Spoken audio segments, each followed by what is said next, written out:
अब हिंद महासागर में अपने प्रभाव को बढ़ाने की होड़ लग गई है। चीन के सिल्क रूट को टक्कर देने के लिए भारत स्पाइस रूट यानी मसाला मार्ग तैयार कर रहा है।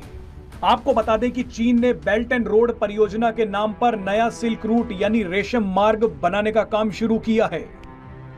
रेशम मार्ग ही वो रास्ता है जिसके जरिए रोमन काल में चीन पश्चिमी देशों के साथ व्यापार करता था। अब इसी रेशम मार्ग यानी सिल्क रूट को दोबारा से खड़ा करने के लिए चीन पानी की तरह पैसा बहा रहा है। इसी सिल्क रूट को बढ़ाने के लिए चीन ने श्रीलंका, पाकिस्तान, कंबोडिया जैसे देशों को अपने कर्ज के जाल में फंसा लिया है। लेकिन अब भारत ने भी बड़ा दांव खेल दिया है। चीन की घेराबंदी का करारा जवाब देने के लिए अब भारत ने भी अपने प्राचीन हथियार में धार देनी शुरू कर दी है। भारत ने भी अब बड़े स्तर पर स्पाइस रूट यानी मसाला मार्ग पर काम शुरू कर दिया है। भारत को इस जबरदस्त प्लान में इजराइल, ओमान, दुबई और अबू धाबी का साथ मिल रहा है। आपको बता दें कि हाल ही में अडानी पोर्ट ने इजराइल के हाइफा बंदरगाह का अधिग्रहण किया है।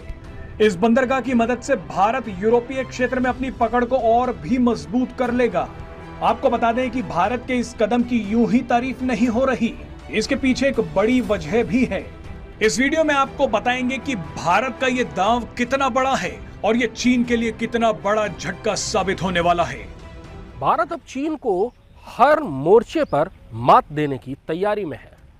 चीन पूरी दुनिया में अपना व्यापार फैलाना चाहता है, इसलिए उसने सदियों पुराने अपने सबसे ताकतवर व्यापारिक मार्ग को खोलने की तैयारी की।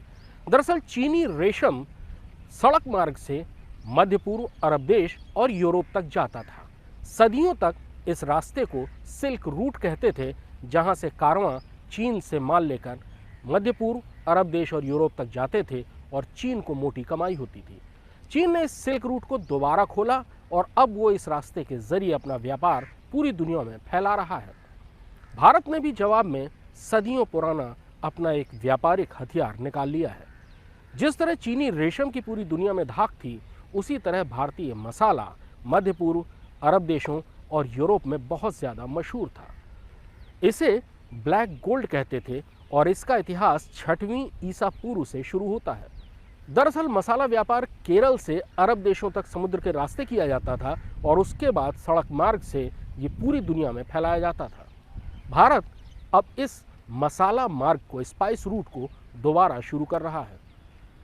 पिछले महीने अडानी ने इजराइल में बहुत ही रणनीतिक महत्व के बंदरगाह हाइफा का अधिग्रहण किया है।